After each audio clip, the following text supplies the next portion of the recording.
Today's lesson is page 107 and 108, and we are talking about greatest common factors.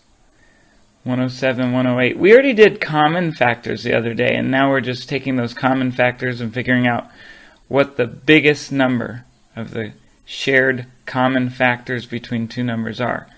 And that'll be your greatest common factor, or another term you're going to hear is GCF. Your GCF. So 1A, they give us two numbers here, 8 and 12. And so we first need to figure out, with 8, what are our pairs of factors? Well, let's do the easy one first. 1 times 8 is one of the pairs of factors. And then also 2 times 4 is going to be another pair of factors for 8. Let's do 12 now. 1 times 12 is 1. We also have 2 times 6 is another. And 3 times 4. So we have all our pairs of factors, and now we're going to write out our factors for each. Well, for 8, our factors are 1, 2, 4, and 8. Those are our pairs of factors. Those are our factors. So now we write on the line next to it 1, put them in order, 2, 4, and 8. Let's look at our factors for 12. We look within our pairs of factors and write them in order. Our first one is the 1. Then we have 2. Then we have 3. Then we have 4. Then we have 6. And then we have 12. Those are our factors for 12. And then it says the common factors of 8 and 12 are, well, what are in both here and here will be our common factors. It's going to be 1, 2, and 4. And then it asks us what our greatest common factor is, our GCF. The greatest of these will be 4.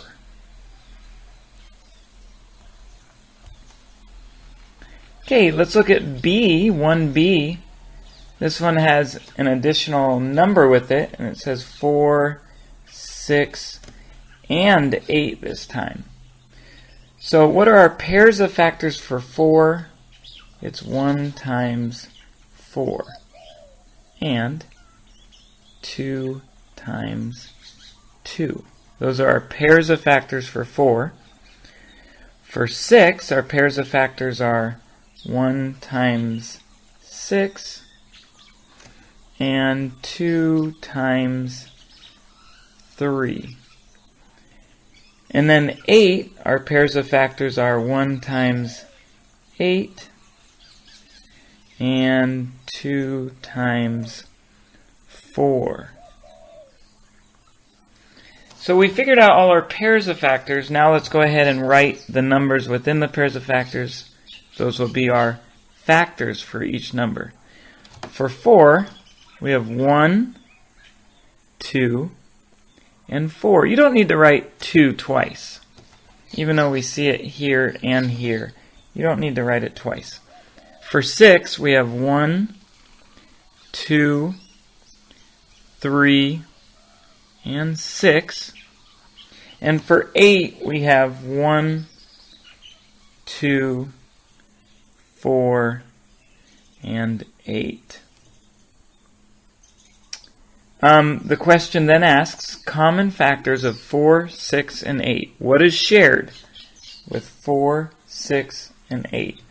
Well, I see 1, so that's going to be a common factor.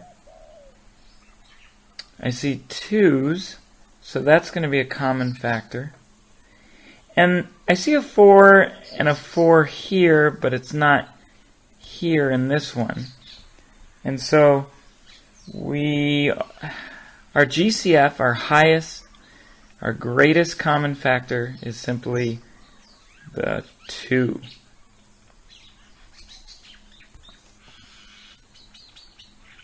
All right.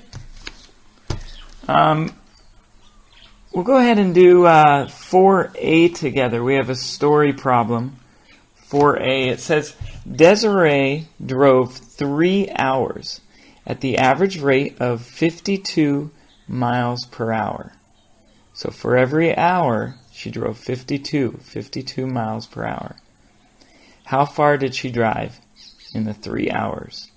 To figure that out, you need to do your 52. That's how much she did in 1 hour. You need to do your 52 times what number? How many hours? 3. And that's going to give you your answer. That many miles. Make sure you write miles with the number you get. And then for 4B, Nicholas traveled 320 miles for 8 hours.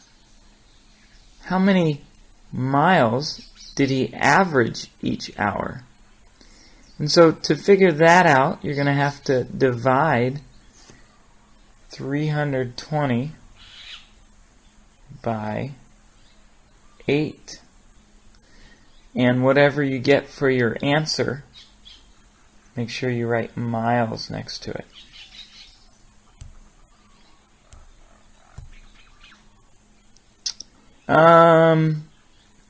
About 5A. Let's do that together. 5A. A big multiplication problem here. We have 982 times 538. Okay, and the first thing we're going to look at is our 8, and we'll do our spray when we do 8 times 2, and 8 times 8, and 8 times 9. 8 times 2 gives us 16, carry the 1. 8 times 8 plus the 1 would give us 65. So we'll write our 5 here, carry the 6. And 8 times 9 is 72, plus the 6 gives us 78.